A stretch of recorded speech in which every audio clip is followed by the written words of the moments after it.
You're the Deputy Missions Operations Manager, right? Yes, I am, but I'm not at liberty to talk to you about specific Hubble items. Well, I'm not asking for specific Hubble items.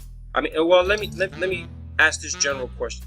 Are you able to view Hubble in real time? To view Hubble in real time? No, yeah. Are you able to obtain and view a real-time image of Hubble as it is right now, wherever it is? No, we can't do that. Or is there any other vehicle that can view Hubble in operation? Not that I'm aware of. Have there been any real-time video, high-definition video images of Hubble at 330 miles or so? Not that I'm aware of. There are none? Not that I'm aware of. No, I know there was no video showing that, no.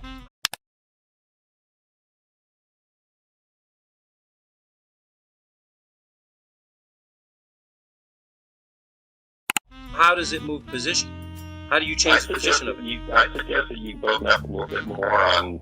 No, I mean I have the data right up in front of me. I mean it's right on your website. It's right here, spacecraft and instruments. I'm looking. It's right on the left-hand side. It's an entire PDF. It says what the Hubble's capabilities are, how it maneuvers, how it changes direction. That's just rotating the vehicle. That is not changing altitude. That is not changing trajectory. That is not changing orbit. So you're saying that Hubble actually stays at the same altitude through every orbit and it doesn't decay in altitude? It doesn't lose altitude? It loses altitude because of atmospheric drag. So over 20 years, at 330 miles, we do the mathematics, behaving the same way the ISS is, losing about a mile and a half to 2 miles every 5 minutes. The rough calculations tell me that Hubble could be within visual eyesight view without a telescope, without binoculars. You'd be able to have literally line of sight from ISS to take maybe a Canon 100mm, 300mm camera assessment or adjustment. I'm sorry? Are you familiar with orbital mechanics? Yes, sir, I am. Okay, so obviously you know during solar minimums, the atmosphere contracts and there's very, very little drag at Hubble's altitude. You're still going to have the atmospheric drag because neither vehicle is in free space, a vacuum. Right. Neither vehicle. Right. Neither vehicle. Right. Neither vehicle. Right.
That's Robert Williams. He became director of the telescope in 1983.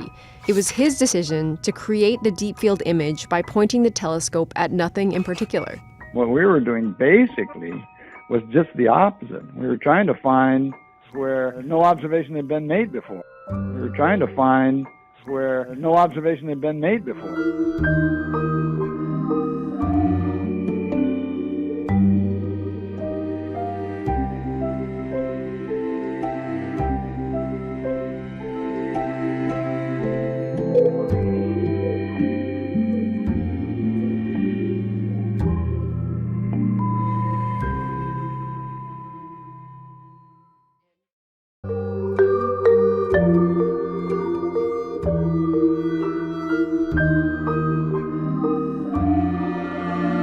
After spending $2 billion for 12 years to have this kind of unexpected, very large mistake take place.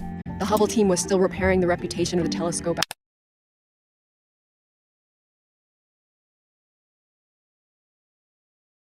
Flaw in the main mirror produced blurry images for nearly 3 years.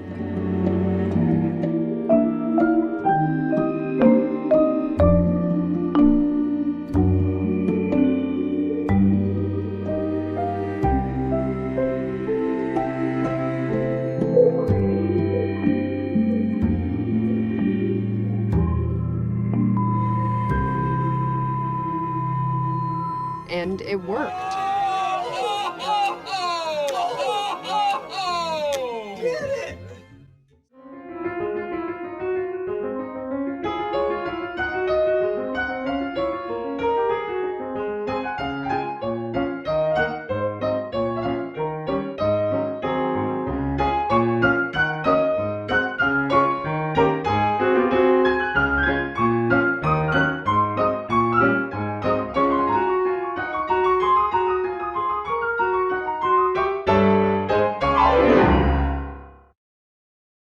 The telescope on Sophia is identical to Hubble. Everything that Hubble can do, Sophia can do. Wow. I mean, of course, the plane's got to land, but when it's in the air, it can literally conduct the same technical imagery capture and analysis data that Hubble can do. And of course, Hubble's 24/7. Sophia's not. But when it's in the air, when Sophia's been in the air, it literally has captured the same photos as Hubble. And that's how I was able to do the comparison. As a matter of fact, some of the pictures that Sophia captured were actually at a higher resolution and more clear than Hubble, which also, surprised me a little bit. How could something inside the stratosphere take a photo and do imagery through 3 or 4 different more layers of atmosphere when Hubble is literally supposed to be out in the exosphere? Hubble is best known for its stunning images, along with its many incredible discoveries. But sometimes the science does not come hand in hand with a breathtaking view of the universe. Raise the curtain for the artists creating remarkable impressions of the cosmos.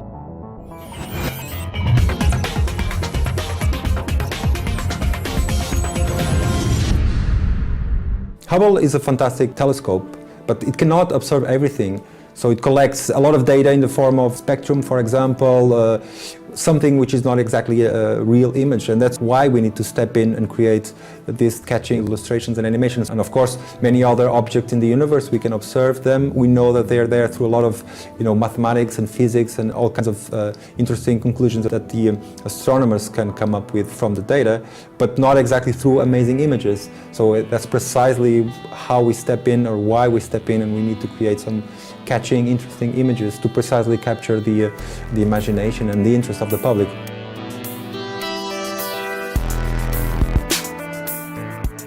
The artists working on illustrations of Hubble's discoveries have gained a great deal of experience over time. In addition, they are equipped with proper background knowledge. They ensure their illustrations and animations are as realistic as possible.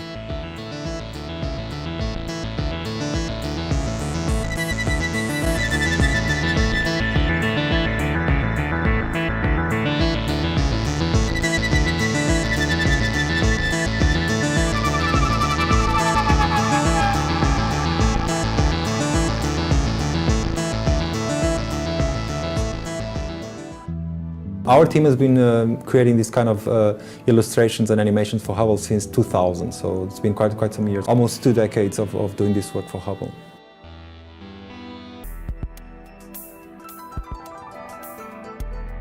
For many illustrations of astronomical discoveries, we will most likely never be able to check how well they depict reality. As well as making the illustrations as accurate as possible, the artists have another goal. They want to thrill and intrigue, creating art that grabs the attention and interest of the viewer.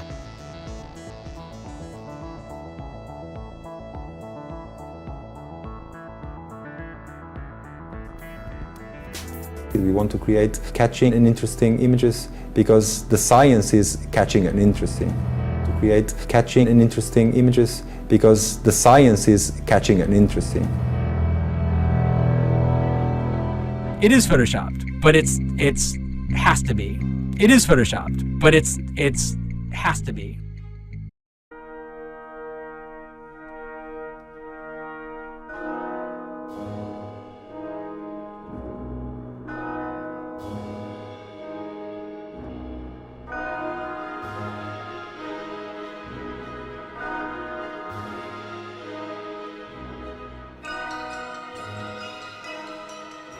Beyond the horizon, over the next hill, that's where we make discoveries. That's the next frontier. It is in us to look farther and deeper. It's deep within us. That is why we are all here. Over the next hill, beyond the horizon. Dream of tomorrow, tomorrow. Long for the open seas. All for this adventure. Dream big. Dream big, dream of tomorrow, tomorrow. On for the open seas, for the open seas.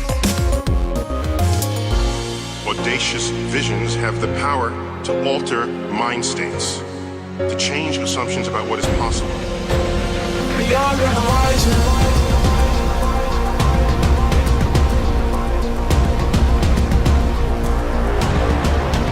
They're asking these questions, working together. I claim we can change the world. Beyond the horizon. There's a lot of work to do.